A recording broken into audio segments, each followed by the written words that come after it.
So I'm going to go in my Fitness Pal here. And then this is what mine looks like because I haven't charted anything for today. But I would go down to the right-hand corner to More. So those 3 dots, More, brings up this, okay? So you're going to go to a few different things here. So one will be Settings, and you want to do Diary Settings. You want to, if this isn't clicked, you want to show carbs, protein, and fat by meal. And then do not click this track net carbs. We don't need you to do that. You can look here at diary sharing, make sure it's public so I can see it, public, okay? And then down here at the, just below diary sharing, you can click on customize meal names. So you can see originally, I think yours are labeled probably as breakfast, lunch, dinner. I do meal 1, meal 2, meal 3. My meal 4 is snacks, and my meal 5 is BLT, which is bites, licks, and tastes. And then I don't do a meal 6. It's just easier for me that way, but you can do it however you want. So now I'm going to leave diary settings. I'm going to go to, let's see, weekly nutrition settings. No. All right, let's go back, and then let's go to your goals. This is where you're going to set your goal weight, whatever that may be. My Fitness Pal is going to try to figure out your calories for you, and I don't want you to do that. But here, make sure that show carbs, protein, and fat by meal is clicked over. A few rows above that, if you look up calories, carbs, protein, and fat goals, you can customize this. So I have myself set at 1852 with 130 grams of protein, 198 carbs, and 60 fat. And I just want you to put the numbers in here that I assigned you in your deficit. Okay, and then this is also under this goals tab, is way down at the bottom, is exercise calories. And you just want to turn that off. It's probably automatically here on for you and shown in green like I just pushed. I just want you to click it. And then it is not going to adjust your calorie goal based on exercise, okay? And then in terms of tracking, I would go to add food. You can see that's in blue for meal 1. I could, if you swipe right and hit add, I can add what I had yesterday for breakfast. Now, this isn't really super relevant today. I'm working from home, so I just eat differently. But normally you'll see I have the raspberries, the PB2, the Greek yogurt. I have my collagen that I add to my coffee, and then my 4 tablespoons of half and half. But today I didn't eat that.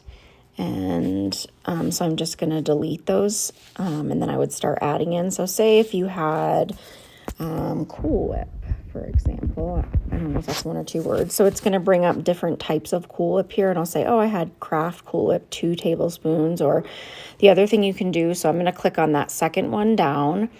And then under serving size, you can click on that and you can change it. So this one is measured in tablespoons or milliliters. Often I do mine in grams, so I might go back to where I started and see if I can't find. So there's a Cool Whip 3 calories 1 gram. Okay, so I'm going to say I did 30 grams, let's say 95 calories. 30 grams would, I guess, would be a lot of Cool Whip because it's pretty light. But then I would just say check. Oh, sorry, I don't know what's happening here. Okay, and then go back and you'll see under meal 2, my Cool Whip is there.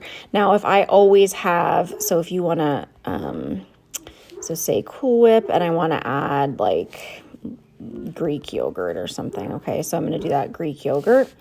And then I can go to, let's see, if this works. So I can save this as a meal, like if I have Cool Whip and yogurt every day together. I'm going to save it, and then, sorry, it's working slow today. I don't know why it has save buttons. You can't see me. I'm trying to press save, but you would save as a meal, and then you could go in, say tomorrow morning, and say I'm going to have that same thing for meal 2. So I'm going to look up my meals and it would be there for you. So you can see I have some meals. I'm not getting good service for some reason, but I have some meals saved here. This breakfast yogurt, and that's how I would do that. So hopefully that's helpful. BLTs would be like, my kid was eating pizza and let's just say I had a few bites. So I'm going to do 0.5 of this small cheese pizza. And then garlic knots, like, let's say, I don't really know the macros on garlic knots. I had them with my daughter last night. So I'm going to say garlic knot, and then I'm going to look at kind of all the options. And I always say with restaurant food, like aim high, not aim, but track high, because so I see anywhere from like 110 to 243. And then a 600, that's for 4 knots. One small, 85. So I might, to be on the safe side, I'm going to say it was 243. Okay, so now I have those BLTs. This would also be if you had like a handful of chips or something like that, just any kind of random things. Yeah, so hopefully that is helpful. Your nutrients remaining at the top should show you your carbs, fat, and protein you have left for the day, which is really helpful. And then if you click on meal 1, you can see me clicking on it, or you can't see me clicking, but I've tapped on meal 1, that header, and it changes it to your percentage. I like to make sure it's always grams, just because that's really visually easier for me to tell. This feature may not be available if you don't pay for premium. I do pay for the premium MyFitnessPal. So let me know if you have any questions.